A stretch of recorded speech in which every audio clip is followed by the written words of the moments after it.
Hello കൂട്ടുകാരെ, മലയാളി മോമിലേക്ക് നിങ്ങൾക്ക് വീണ്ടും സ്വാഗതം. അപ്പോൾ ഇന്ന് നമ്മളൊരു റുട്ടീൻ വീഡിയോ ആയിട്ടാണ് വന്നിരിക്കുന്നത്. സമയം രാവിലെ 5:30 മണിക്ക് എഴുന്നേറ്റു, റെഡിയായി, പ്രാർത്ഥിച്ച് ഞാൻ ദേ കിച്ചണിലോട്ട് വന്നിരിക്കുകയാണ്. പ്രാർത്ഥിക്കാമെന്ന് വെച്ചാൽ മനസ്സിലിങ്ങനെ പ്രാർത്ഥിക്കും. അത് കഴിഞ്ഞാൽ ഡെയിലി ബ്ലെസ്സിങ് എന്ന് പറഞ്ഞിട്ട് എന്നും യൂട്യൂബിൽ വീഡിയോ വരാറുണ്ട്. അപ്പോൾ ആ ഒരു ഡെയിലി ബ്ലെസ്സിങ് വീഡിയോ ഒരു 15 മിനിറ്റൊക്കെ ഉണ്ടാവും. അത് കേട്ടിട്ടാണ് നമ്മുടെ ഡേ സ്റ്റാർട്ട് ചെയ്യണത്.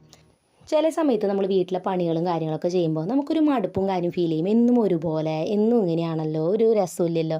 അത് നമുക്ക് ചിലപ്പോൾ അത് കുറച്ച് ദിവസങ്ങളോളം അങ്ങനെ നീണ്ടു പോവാം. അപ്പം അങ്ങനെ ഒരു ഫീൽ ഉണ്ടെന്നുണ്ടെങ്കിൽ നിങ്ങൾ ചെയ്യേണ്ട ഒരു കാര്യം, ഇപ്പോൾ നിങ്ങളായിരിക്കുന്ന ആ ഒരു സ്പേസിൽ നിന്നിട്ട് അവിടെ നിങ്ങൾ നോക്കുമ്പോൾ നിങ്ങൾക്ക് നന്ദി പറയാൻ സാധിക്കുന്ന 7 കാര്യങ്ങൾ അപ്പോൾ തന്നെ ദൈവത്തോട് നന്ദി പറയുക. ഇപ്പോൾ ഞാനിപ്പോൾ കിച്ചണിലാണ് നിൽക്കണത്. അപ്പോൾ എനിക്ക് നിൽക്കുമ്പോൾ പറയാം, എനിക്ക് നൽകിയ ഭക്ഷണത്തിന് നന്ദി, എനിക്ക് നല്ല കിച്ചൺ തന്നതിന് നന്ദി, നല്ല സ്റ്റൗ തന്നതിന് നന്ദി. അങ്ങനെ സിമ്പിൾ കാര്യങ്ങളാണെങ്കിൽ പോലും അതുപോലും അങ്ങനത്തെ ഇല്ലാത്ത ഒരുപാട് പേരുണ്ടാവും. അത് നമുക്കുണ്ട്. അപ്പോൾ നമ്മൾ ആ നന്ദി പറഞ്ഞുകൊണ്ട് 7 കാര്യം പറയുമ്പോൾ തന്നെ ഒരു പോസിറ്റീവ് വൈബ് പെട്ടെന്ന് മൈൻഡിലേക്ക് വരാൻ, നെഗറ്റീവ് ചിന്ത പെട്ടെന്ന് പോകും. ഈ കുഞ്ഞ് ട്രിക്ക് ഒന്ന് ട്രൈ ചെയ്ത് നോക്കിട്ടാ. അപ്പോൾ ഇനി നമ്മുടെ അടുക്കള പണിയിലോട്ട് നമുക്ക് പോകാം. ടൈം ഞാൻ നേരത്തെ പറഞ്ഞ പോലെ 6 മണിക്കാണ് പണികൾ സ്റ്റാർട്ട് ചെയ്യണത്. രാവിലത്തെ പണികൾ ഈസി ആക്കാൻ വേണ്ടിയിട്ട് ഞാൻ തലേദിവസം കുറച്ച് കാര്യങ്ങളൊക്കെ എപ്പോഴും ചെയ്ത് വെക്കാറുണ്ട് കേട്ടോ. അപ്പോൾ ഒരു 2 നാളികേരം അല്ലെങ്കിൽ ഒരെണ്ണം, നമുക്ക് എത്ര കറിക്ക് ആവശ്യമുള്ളത് അത് ചിരണ്ടി വെക്കുക. പിന്നെ ചുവന്നുള്ളി വെളുത്തുള്ളി കുറച്ച് നന്നാക്കി വെക്കുക. ഇതൊക്കെ ചെയ്ത് വെക്കുകയാണെങ്കിൽ നമ്മുടെ പണി കുറേ കൂടി ഈസി ആയിരിക്കും രാവിലെ. അല്ലെങ്കിൽ നമുക്ക് രാവിലെ എല്ലാം കൂടി ചെയ്യാമെന്ന് വെച്ചാൽ കുറേ കൂടി നേരത്തെ എഴുന്നേൽക്കണം. ഇതാകുമ്പോൾ നമുക്ക് ഈ ഒരു ടൈമിൽ എഴുന്നേറ്റ എല്ലാ പണികളും ചെയ്ത് കഴിയും. മീൻ കറിയൊക്കെ വെക്കുകയാണെങ്കിൽ എപ്പോഴും ഞാൻ മീൻ തലേദിവസം നന്നാക്കി വെച്ചിട്ട് മാത്രമേ അടുത്ത ദിവസം വയ്ക്കുള്ളൂ. കാരണം എനിക്ക് അല്ലെങ്കിൽ ഉച്ച വരെ അടുക്കളയിൽ നിൽക്കണത് ഇങ്ങനെ നന്നാക്കി അതെനിക്ക് മടിയാണ് കേട്ടോ. അപ്പോൾ എന്തായാലും ചട്ടി ചൂടാക്കി കഴിഞ്ഞ് ഞാനതിലേക്ക് 1.5 ടേബിൾ സ്പൂൺ വെളിച്ചെണ്ണ ഒഴിച്ചു കൊടുത്തു. അത് കഴിഞ്ഞതിലേക്ക് ഒരു 5-6 അല്ലി വെളുത്തുള്ളി, ഒരു 10 അല്ലി ചുവന്നുള്ളി, പച്ചമുളക്, വേപ്പില, നമുക്ക് സവാള ഉള്ളെങ്കിൽ അത് ഇടാം കേട്ടോ. പിന്നെ തക്കാളി ഇട്ടിട്ട് ഒന്ന് ജസ്റ്റ് വല്ലാണ്ട് വാടി ഇതൊന്നും ആവണ്ട, ഒന്ന് സോഫ്റ്റാക്കി എടുക്കാം. മീൻ ഞാൻ തലേദിവസം നന്നാക്കിയ സമയത്ത് മീൻ ഫ്രൈ ചെയ്യാൻ വേണ്ടിയിട്ടുള്ളത് മിളക് പുരട്ടി വെച്ചിട്ടുണ്ടായിരുന്നു. അപ്പോൾ ഒരു 1.5-2 ടീസ്പൂൺ കാശ്മീരി ചില്ലിപ്പൊടിയും, 1/4 ടീസ്പൂൺ മഞ്ഞളും, 1 ടീസ്പൂൺ ഗരം മസാലയും, ആവശ്യത്തിന് ഉപ്പും, കുറച്ച് വിനാഗിരിയും കൂടി ചേർത്തിട്ട് ആണ് ഞാനിങ്ങനെ അരച്ച് മീനിൽ ഇങ്ങനെ അപ്ലൈ ചെയ്ത് വെച്ചിരിക്കുന്നത് ഫ്രൈ ചെയ്യാൻ. ഇഞ്ചി വെളുത്തുള്ളി പേസ്റ്റും കൂടി ചേർത്താൽ അടിപൊളി ടേസ്റ്റ് ആയിരിക്കും. പക്ഷേ ഞാൻ സാധാരണ വെറുതെ ഫ്രൈ ചെയ്യുമ്പോൾ ഇത്രേ ചെയ്യാറുള്ളൂ. കാരണം പേസ്റ്റായിട്ട് അരച്ചിട്ടുണ്ടായിരുന്നില്ല, പിന്നെ അത് അരച്ചെടുക്കാനുള്ളൊരു മടി. അപ്പോൾ പിന്നെ ഇങ്ങനെ വെച്ചു. ഇങ്ങനെ ചെയ്താലും മതി, ടേസ്റ്റൊക്കെ ഉണ്ടാവും. അപ്പോൾ എന്തായാലും ഇതൊക്കെ അപ്ലൈ ചെയ്ത് ഇതെല്ലാം വെച്ചിട്ടുണ്ട്. ഇനി നമ്മൾ മീൻ കറിയിലേക്ക് ഞാൻ സാധാരണ നാളികേരപ്പാൽ ചേർത്ത് അരച്ചിട്ടാണ് കറി വെക്കാറ് നമ്മളെപ്പോഴും. പക്ഷേ ഇപ്പോൾ കുറച്ചായിട്ട് നാളികേരം അരച്ച് ചേർത്തിട്ടുള്ള രീതിയിലാണ് വെക്കണേ. അത് നല്ല എളുപ്പമാണ്, എനിക്കിഷ്ടം അതൊപ്പം ഉണ്ടാക്കാൻ കേട്ടോ. അപ്പോൾ ഞാൻ ആ വഴറ്റിയെടുത്തേക്ക് ഒരു മുറി നാളികേരം അതെടുത്തിട്ട്, ഒരു മുറി അതിൽ കുറച്ച് കുറവായാലും കുഴപ്പമില്ല, അതിൽ മുളക് പൊടി, മല്ലിപ്പൊടി, മഞ്ഞൾപ്പൊടി, എന്നൊരു 4 ചുവന്നുള്ളിയും കൂടി ചേർത്ത് നന്നായിട്ട് പേസ്റ്റ് പോലെ അരച്ച് അത് കഴിഞ്ഞ് വെള്ളവും കൂടി ചേർത്ത് ഇതിലേക്ക് ഒഴിച്ചു കൊടുക്കുക. പിന്നെ ഒരു 3 പീസ് കുടപ്പുളി അത് കൂടി ഇട്ട് കൊടുക്കുക. അപ്പോൾ ആവശ്യത്തിന് വെള്ളം ഒഴിച്ച് കൊടുക്കണം കേട്ടോ. കാരണം നാളികേരം അരച്ച് ചേർക്കുന്നതോട് കറിക്ക് കട്ടി വരും. അതുകൊണ്ട് ആവശ്യത്തിന് വെള്ളം ചേർത്ത് കൊടുക്കുക. അത് ഈ ഇതൊക്കെ നന്നായി തിളച്ച് പുളിയൊക്കെ ആയി കഴിയുമ്പോൾ അതിൽ മീനിൻ്റെ പീസസ് ഇട്ട് കൊടുക്കുക. അപ്പോൾ നല്ല പുളിയും ഉണ്ടാവും, മീൻ കറി നല്ല ടേസ്റ്റ് ആയിരിക്കും. അപ്പോൾ നമ്മളിനി മീനെല്ലാം വേവാൻ കുറച്ച് നേരം മതിയോ, വേവാൻ എന്തോളും. അപ്പോൾ നാളികേരപ്പാൽ അരച്ച് പിഴിഞ്ഞെടുക്കണ ബുദ്ധിമുട്ടൊന്നുമില്ല, ഈസിയാണ് ഉണ്ടാക്കാൻ. ഇല്ലെങ്കിൽ മുളക് കറി പോലെ ഉണ്ടാക്കാൻ നാളികേരപ്പാൽ ചേർക്കാണ്ട്. പക്ഷേ ഇവിടെ നമ്മുടെ സൈഡിൽ കൂടുതലും തേങ്ങാപ്പാൽ ഒഴിച്ച് കറിയാണ് എപ്പോഴും ഉണ്ടാക്കാറ്. ഇനി ഞാനിവിടെ എന്തായാലും ബീട്രൂട്ട് ഉപ്പേരി സെറ്റാക്കി എടുക്കുകയാണ്. അപ്പോൾ ബീട്രൂട്ട് ഉപ്പേരി ഇങ്ങനെ ചീവിയിട്ട് എടുക്കുന്ന മോള് ചോപ്പറിൽ, അതാണ് ഇവിടെ നമുക്ക് ഇഷ്ടം. ഇങ്ങനെ കട്ട കട്ട പോലെ അരിഞ്ഞിട്ട് എനിക്ക് ബീട്രൂട്ട് അങ്ങനെ ഇഷ്ടമില്ല കേട്ടോ. അപ്പോൾ അതുകൊണ്ട് എപ്പോഴും ഇങ്ങനെ ചീവിയിട്ട് എടുക്കും. ഇതുപോലെ തന്നെ ഇതിൽ ക്യാരറ്റ് ചേർത്തിട്ടും ഉണ്ടാക്കും. അപ്പോൾ ബീട്രൂട്ട് ഉപ്പേരി ഉണ്ടാക്കുമ്പോൾ കുറച്ച് നാളികേരം അതിൽ ചേർത്തിട്ടാണ് ഉണ്ടാക്കുക. എനിക്കതാണ് കുറച്ച് നാളികേരം ഇട്ടിട്ടാണ് ഇഷ്ടം. അപ്പോൾ ബീട്രൂട്ട് എപ്പോഴും ആഴ്ചയിൽ ഒരിക്കലെങ്കിലും മേടിക്കുന്ന ഒരു ഐറ്റമാണ്. പണ്ടൊന്നും എനിക്ക് തീരെ ഇഷ്ടമില്ലാത്തൊരു ഐറ്റമായിരുന്നു. പക്ഷേ പണ്ട് ഇഷ്ടമില്ലാത്ത പല സാധനങ്ങളും ഇപ്പോൾ എനിക്ക് ഇഷ്ടമായിട്ടോ. കയ്പക്കായൊന്നും ഞാൻ പണ്ട് തൊടാറേ ഇല്ല. ഇപ്പോൾ അതൊക്കെ ഞാൻ കഴിച്ചു തുടങ്ങിയിട്ട്. അപ്പോൾ എനിക്കൊരു കാര്യം മനസ്സിലായി, ചെറുപ്പത്തിൽ കഴിക്കാത്ത പല സാധനങ്ങളും നമ്മളൊരു ഏജ് എത്തുമ്പോൾ കുറച്ച് കഴിയുമ്പോൾ അതിൻ്റെ ടേസ്റ്റൊക്കെ നമുക്ക് ഇഷ്ടപ്പെടും. പണ്ടെന്തോ അത് കഴിക്കുമ്പോൾ ഒരു രസമില്ലാത്ത പോലെയൊക്കെ തോന്നുമായിരുന്നു. അപ്പോൾ എന്തായാലും അതിന് വേവാനായിട്ട് അവിടെ വെച്ചിട്ടുണ്ട്. ഇനി നമുക്ക് ഇതിൻ്റെ കൂടെ തന്നെ മീനും കൂടി ഞാൻ ഫ്രൈ ചെയ്ത് വെക്കുകയാണ്. എനിക്ക് മീൻ ശരിക്കും പറഞ്ഞാൽ ഫുഡ് കഴിക്കുന്നതിന് കുറച്ച് മുമ്പ് നല്ല ചൂടോടെ ഫ്രൈ ചെയ്ത് കഴിക്കുന്നത് ഇഷ്ടം.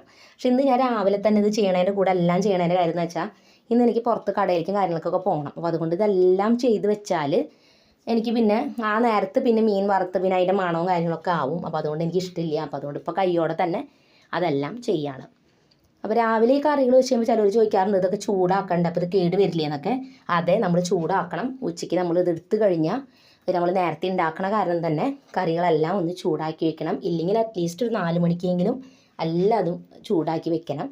പ്രത്യേകിച്ച് നാളികേരമൊക്കെ ചേർത്ത കറികൾ കേടുവരും. അപ്പോൾ അതുകൊണ്ട് രാവിലെ നേരത്തെ ഉണ്ടാക്കുകയാണെങ്കിൽ ചോറായാലും കറികളായാലും ഒക്കെ ഞാൻ 4 മണിക്കുള്ളിലെല്ലാം ചൂടാക്കി വെക്കും. അങ്ങനെ നമ്മുടെ ചോറും കറികളും മീൻ കറി ഏകദേശം അവിടെ സെറ്റായിട്ടുണ്ട്. കാച്ചി ഒഴിച്ചാൽ മതി. മീൻ ഫ്രൈ സെറ്റായിട്ടുണ്ട്. പിന്നെ ഉപ്പേരി റെഡി ആയിട്ടുണ്ട്. അപ്പോൾ ഇനി നമുക്ക് നമ്മുടെ മീൻ കറിയിൽ ഉള്ളി കാച്ചി അതൊഴിക്കാം. അപ്പോൾ വെളിച്ചെണ്ണ ഒഴിച്ചിട്ട് ഒരു 5-6 അല്ലി നമ്മുടെ ചുവന്നുള്ളി, അതൊന്ന് മൊരിഞ്ഞ് വരുമ്പോൾ അതിൽ വേപ്പില, പിന്നെ ഞാനൊരു ടീസ്പൂൺ മുളക് പൊടി, കാശ്മീരി ചില്ലി പൊടി ആയാലും മതി, ചേർത്തിട്ട് ഒന്ന് മിക്സ് ചെയ്തിട്ടാണ് ഇട്ട് കൊടുക്കുക. അപ്പോൾ കറിയുടെ മുകളിൽ നല്ല റെഡ് കളറിൽ നല്ല രസമായിട്ടിരിക്കും.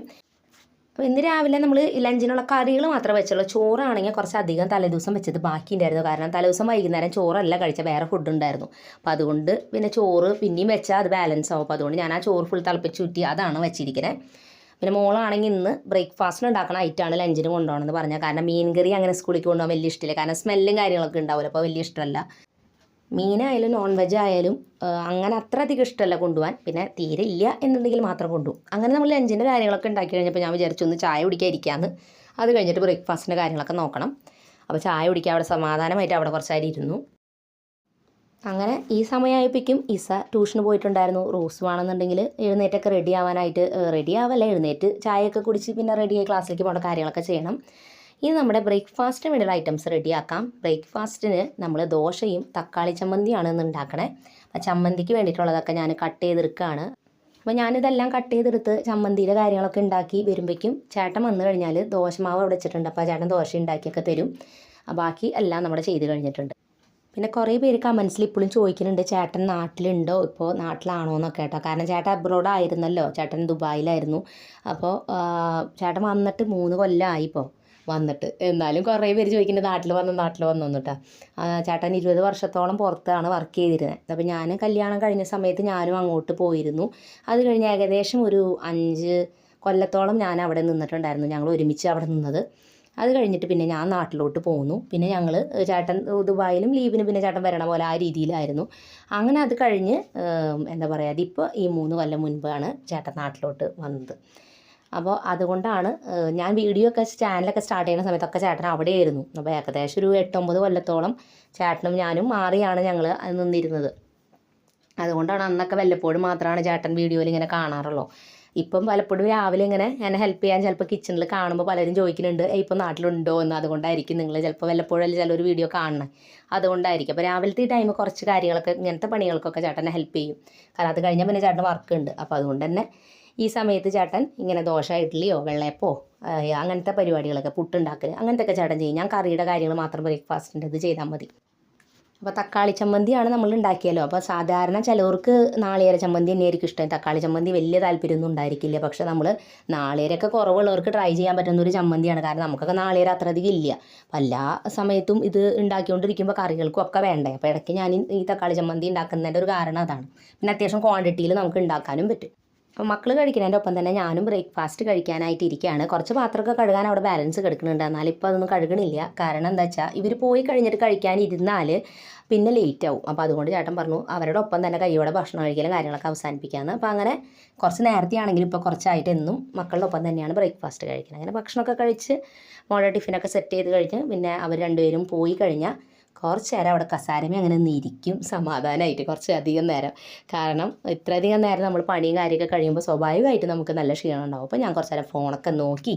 കാരണം കിച്ചണിലെ ഭക്ഷണം വയ്ക്കൽ കഴിഞ്ഞാൽ പിന്നെയുള്ള പണിയൊന്നും നിർബന്ധമുള്ളതല്ല. അങ്ങനെ അതൊക്കെ കഴിഞ്ഞിട്ട് നമ്മുടെ ക്ലീനിങ്ങും കാര്യങ്ങളും ചെയ്യാനായിട്ട് പോവാണ്. അപ്പോൾ സാധാരണ എല്ലാ ദിവസവും എല്ലാ റൂമുകളും അടിച്ചു വാരിയിടും, അതെന്തായാലും ചെയ്യും. പിന്നെ തുടക്കൽ അത് എൻ്റെ ഒഴിവ് പോലെ അതനുസരിച്ചാണ് ചെയ്യും.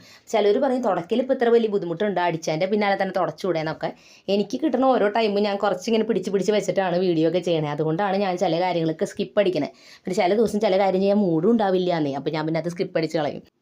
പിന്നെ ഒരു കാര്യം നമ്മൾ ആകെ മനസ്സിലാക്കുക, ഈ പണിയെല്ലാം നമ്മൾ ഇന്ന് ചെയ്താലും നാളെ അത് വീണ്ടും റിപ്പീറ്റായിട്ട് ചെയ്യേണ്ട പണി തന്നെയാണ്. അപ്പോൾ ഒരു ദിവസം ഇപ്പോൾ പറ്റിയില്ലെങ്കിൽ ഓക്കെ പറ്റിയില്ല, അത്രേ ഉള്ളൂ. കാരണം ഇതെല്ലാം ചെയ്താലാണ് ഞാൻ പെർഫെക്റ്റ് വീട്ടമ്മ ആവാന്നുള്ള കോൺസെപ്റ്റ് ഒന്നും എനിക്കില്ല. എനിക്ക് നമ്മുടെ വീട് അത്യാവശ്യം ബേസിക്കായിട്ട് വൃത്തിയായിട്ട് ഇരിക്കണം ആ ഒരു രീതിക്കേ ചെയ്തുള്ളൂ. അല്ല ഓവർ ക്ലീനിങ് ഒന്നും ഞാൻ പണ്ടും ചെയ്യാറില്ല. പലപ്പോഴും വീഡിയോ ചില സമയത്ത് ആദ്യമൊക്കെ പറയുമ്പോൾ ചിലർ പറയും നിങ്ങൾക്ക് എപ്പോഴും ക്ലീനിങ് ആണെന്നൊക്കെ ചോദിച്ചിട്ട് ഞാൻ അങ്ങനെ ഭയങ്കര ക്ലീനിങ് ചെയ്യാനുള്ള ആളൊന്നുമല്ല. എൻ്റെ വീട് കണ്ടിട്ട് നിങ്ങൾക്ക് അങ്ങനെ തോന്നുന്നുണ്ടോ എനിക്ക് അറിഞ്ഞൂടാ. അത്രയും ഭയങ്കര ക്ലീനിങ് ഒന്നുമല്ല. ബേസിക്കായിട്ട് ക്ലീനിങ് ചെയ്യുമ്പോൾ ഒതുക്കി വെക്കും. അതാണ് എൻ്റെ കോൺസെപ്റ്റ്. അത് വല്ലാണ്ട് അലങ്കോലമായിട്ടിരിക്കരുത്, അത്രയേ ഉള്ളൂ. കാരണം എന്താ വെച്ചാൽ നമ്മുടെ വീട് ഉള്ള സ്പേസിൽ കുറച്ച് അധികം ഐറ്റംസ് ഉള്ള രീതിയാണ് നമ്മുടെ വീട്. അതിപ്പോൾ നമുക്കൊന്നും മാറ്റാനൊന്നും പറ്റില്ല. പഴയ വീടാകുമ്പോൾ പല ഐറ്റംസും ഉണ്ടായിരിക്കും. അപ്പോൾ നമുക്ക് പറ്റണ പോലെ ഒതുക്കി ഭംഗിയാക്കി വെക്കുക. അപ്പോൾ നമ്മുടെ വീട് അല്ലെങ്കിൽ നമ്മൾ പഴയ വീടുകളാകുമ്പോൾ ഞാൻ പറഞ്ഞില്ലേ അധികം ഐറ്റംസ് ഉണ്ടാവും, പഴയ മോഡലായിരിക്കും. അപ്പോൾ അതിൻ്റേതായ ഒരു ഭംഗി ഉണ്ടാവുള്ളൂ. അപ്പോൾ നമ്മളത് കുറച്ചൊക്കെ ഒന്ന് ഒതുക്കിയിട്ടാലാണ് ഒരു വൃത്തി തോന്നുന്നത്. അല്ലെങ്കിൽ കുറച്ച് അലങ്കോലമാകുമ്പോഴേക്കും ഭയങ്കരമായിട്ട് വൃത്തികേടായ ഒരു ലുക്ക് വരും. പുതിയ വീടുകൾ അങ്ങനെയല്ല. അതിലെ സെറ്റിങ്സ് ആയാലും കാര്യങ്ങളായാലും ഒക്കെ കുറേ കൂടി മോഡേൺ ഡിസൈനുകളാണ് എന്ന് വിചാരിച്ചിട്ട് പുതിയ വീടുണ്ടായാലും അത് വൃത്തിയായിട്ട് സൂക്ഷിച്ചില്ലെങ്കിൽ അതും ഒരു കാര്യമില്ല. അപ്പോൾ അതുകൊണ്ട് തന്നെ ഞാൻ പരമാവധി ഇങ്ങനെ ഒതുക്കി വെക്കാനാണത്. അത് ഒതുക്കി വെക്കുക, പരമാവധി ഒന്ന് അടിച്ച് കുറച്ച് വൃത്തിയാക്കി ഇടുക, അത്രയേ ഉള്ളൂ. അല്ലാതെ ഭയങ്കര ശുദ്ധികലശം ചെയ്ത് ഭയങ്കര ക്ലീനിങ്, ഞാൻ ചിലവർ അങ്ങനെ കണ്ടിട്ടുണ്ട്, ഭയങ്കര ഓവർ ക്ലീനിങ്. അങ്ങനെയല്ല, എനിക്കത് ഇഷ്ടമേ അല്ല. ഞാൻ അല്ലാതെയും ചെയ്യും. അത് അല്ലാതെ ആവശ്യത്തിന്, അത്രയേ ഉള്ളൂ. നമ്മൾ ഒരു കാര്യത്തിലും ഓവറായിട്ട് കോൺസെൻട്രേറ്റ് ചെയ്ത് എന്ത് കാര്യമായാലും ഓവറാവരുത് ഒരു കാര്യത്തിലും. എന്തെന്ന് വെച്ചാൽ അങ്ങനെ വരുമ്പോൾ നമ്മൾ ആ ഒരു മേഖലയിലേക്ക് മാത്രം ചുരുങ്ങിപ്പോവും. എനിക്ക് എങ്ങനെയാ വെച്ചാൽ എല്ലാത്തിലും കുറച്ച് കാര്യങ്ങൾ ചെയ്യാൻ അറിയണം. അപ്പോൾ കുക്കിംഗ് ആയാലും ഭയങ്കര ഓവറും അല്ല തീരെ അതുമല്ല, ഒരുവിധം ചെയ്യും. ക്ലീനിങ് ഓവറും അല്ല, ഒരുവിധം ചെയ്യും. എല്ലാ കാര്യത്തിലും അങ്ങനെയാണ്. എല്ലാം ട്രൈ ചെയ്ത് നമ്മൾ നോക്കണം നമ്മുടെ ലൈഫ് ടൈമിൽ. അത് ഒന്നിലേക്ക് ഓവറായിട്ട് പോകാനും പാടില്ല എന്നാണ് എനിക്ക് തോന്നുന്നത്. അങ്ങനെയാകുമ്പോൾ നമുക്ക് ലൈഫ് കുറച്ചും കൂടി എൻജോയ് ചെയ്യാൻ പറ്റും. ഇല്ലെങ്കിൽ നമ്മൾ ക്ലീനിങ്ങിൽ ജ്വരം അടിച്ച് അങ്ങനെ പോയി കഴിഞ്ഞാൽ അതിനെ നേരം ഉണ്ടാവും. അല്ലെങ്കിൽ കുക്കിംഗ് മാത്രം ആകുമ്പോൾ രാവിലെ തൊട്ട് വൈകുന്നേരം വരെ അടുക്കളയിൽ നിൽക്കുന്ന ഒരു ഫീലായിരിക്കും. അത് പാഷനായിട്ട് കൊണ്ട് നടക്കുന്നവരെല്ലാം ഞാൻ പറയണത്. എന്നാലും ഓവറായിട്ട് ചെയ്തുകൊണ്ടിരിക്കരുത് ഒരു കാര്യം. നമ്മുടെ ലൈഫിലുള്ള പല കാര്യങ്ങളും എക്സ്പ്ലോർ ചെയ്യണമെന്നാണ് എൻ്റെ ആഗ്രഹം കേട്ടോ. പക്ഷെ എല്ലാവർക്കും അങ്ങനെ ആവണമെന്നില്ല. അപ്പോൾ എന്തായാലും നമ്മുടെ ലാസ്റ്റ് ഞാൻ കിച്ചണും കൂടി അടിച്ച് തുടച്ച് എല്ലാം സെറ്റാക്കി നമ്മുടെ ക്ലീനിങ് പരിപാടിയെല്ലാം കഴിഞ്ഞിരിക്കുന്നു. അപ്പോൾ ഞാൻ എന്തായാലും ഇതൊക്കെ നിർത്തി വേഗം പോയിട്ടൊന്ന് ഫ്രഷ് ആയിട്ട് നമുക്കിനി വീഡിയോയുടെ പണികളും കാര്യങ്ങളൊക്കെ ചെയ്യാം. അപ്പോൾ ഈ ആഴ്ചയുള്ള വീഡിയോയുടെ പ്ലാനിങ് പ്ലസ് നമ്മളിതുവരെ ഷൂട്ട് ചെയ്ത് വെച്ചതിൻ്റെ എല്ലാം എഡിറ്റിങ്, സൗണ്ട് കൊടുക്കൽ, അങ്ങനത്തെ കാര്യങ്ങളൊക്കെ. അപ്പോൾ ഇതിന് ഇരുന്ന് കഴിഞ്ഞാൽ കുറച്ച് അധികം നേരം ഇതിന് വേണ്ടി ഇരിക്കണം. പക്ഷെ അങ്ങനെ നമ്മൾ വീട്ടിലിരിക്കുന്നവർക്ക് അങ്ങനെ അടുപ്പിച്ചൊരു പണിയുമൊക്കെ എനിക്കിരിക്കാൻ പറ്റാറില്ല. കാരണം അതിൻ്റെ ഇടയിൽ എന്തെങ്കിലുമൊക്കെ കാര്യങ്ങൾ വന്നിട്ട് ആ പണി അവിടെ പകുതിക്ക് കിടക്കും. ഇതുകൊണ്ടാണ് പലപ്പോഴും എൻ്റെ വീഡിയോ ഇപ്പോൾ പണ്ടത്തെക്കാട്ടും കുറേ ലാഗ് വരണത്. കാരണം വീട്ടിൽ പല കാര്യങ്ങൾ വരുമ്പോൾ ഞാനപ്പോൾ വീഡിയോ ചെയ്യൽ സ്റ്റോപ്പ് ചെയ്തിട്ട് ആ കാര്യങ്ങളെല്ലാം സോൾവ് ആക്കിയ ശേഷം മാത്രമേ വീഡിയോ ചെയ്യുന്നതിലേക്ക് വരുള്ളൂ. കാരണം എനിക്ക് ഇമ്പോർട്ടൻസ് നമ്മുടെ വീട്ടിലെ കാര്യങ്ങളാണ്. അത് കഴിഞ്ഞിട്ടാണ് വീഡിയോയും ആയാലും എന്ത് കാര്യങ്ങളും. ഓവർ സ്ട്രെസ്സ് ഈ ഒരു കാര്യത്തിലേക്ക് കുറേ കൊടുത്താൽ പിന്നെ നമ്മുടെ വീട്ടിലെ കാര്യങ്ങളെല്ലാം അവതാളത്തിലാവും. അപ്പോൾ അതുകൊണ്ട് തന്നെ അത് രണ്ടും കൂടി ബാലൻസ് ചെയ്ത് കൊണ്ടുപോകണമെങ്കിൽ ചില സമയത്ത് നമ്മൾ ചില കാര്യങ്ങളൊന്ന് സ്റ്റോപ്പ് ചെയ്ത് ഇത് ക്ലിയർ ചെയ്ത് കഴിഞ്ഞിട്ട് പിന്നെ വീണ്ടും ഇതിലേക്ക് വന്ന് ഈ കാര്യങ്ങൾ ചെയ്യും. പിന്നെ കുറേ പേര് ചോദിക്കുന്നുണ്ട് കുട്ടികളുടെ വീഡിയോ എന്താ ചെയ്യാത്തത്, എന്താ അവരെ കാണിക്കാത്തതെന്നൊക്കെ. അവർ ക്ലാസ്സൊക്കെ തുടങ്ങി പിന്നെ നല്ല തിരക്കിലാണ്. ഇസയാണെങ്കിൽ 10th-ലാണ്, റോസ് ആണെങ്കിൽ 6th-ലേക്കും ആയി. അപ്പോൾ വന്നു കഴിഞ്ഞാൽ അവർ ക്ഷീണമാണ്. വീഡിയോ ചെയ്യാനൊന്നും ഉള്ളൊരു ഇൻട്രസ്റ്റിലല്ല വരണത്. അപ്പോൾ അതുകൊണ്ടാണ് അങ്ങനെ അധികം ചെയ്യാത്തത്. വെക്കേഷനൊക്കെ ആകുമ്പോൾ പിന്നെയും കുഴപ്പമില്ല.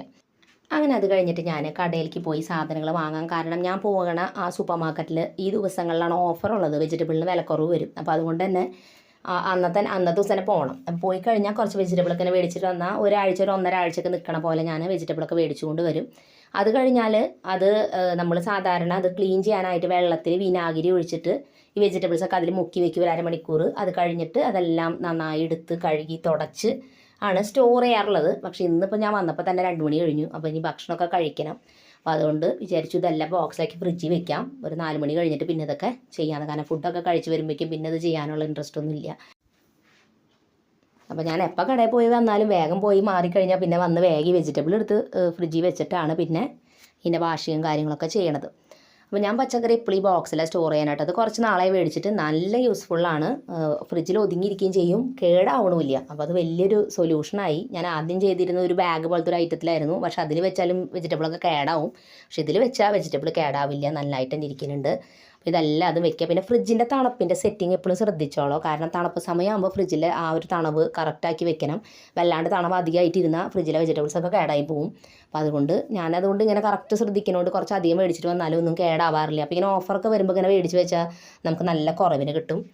അങ്ങനെ അതൊക്കെ കഴിഞ്ഞ് ലഞ്ച് കഴിക്കുകയാണ്. 2 മണിക്ക് ആയി ലഞ്ച് കഴിക്കാനൊക്കെ ഇരുന്നപ്പോൾ. അപ്പോൾ അതൊക്കെ കഴിച്ച് കഴിഞ്ഞ് പിന്നെ കുറച്ച് നേരം TV ഒക്കെ കണ്ട് റിലാക്സ് ചെയ്തിരുന്നു. അപ്പോൾ ഇന്നത്തെ ദിവസം ഞാൻ ഇത്രയും വരെയാണ് ഷൂട്ട് ചെയ്തുള്ള. കാരണം പുറത്ത് പോയി വന്നാൽ പിന്നെ ഒരു മൂഡില്ല. അപ്പോൾ അതുകൊണ്ട് ഇന്നത്തെ വീഡിയോ നമുക്കിവിടെ വൈൻഡപ്പ് ചെയ്യാം. പുതിയൊരു നല്ല വീഡിയോ ആയിട്ട് വരുന്നത് വരെ എല്ലാ കൂട്ടുകാർക്കും bye bye and take care.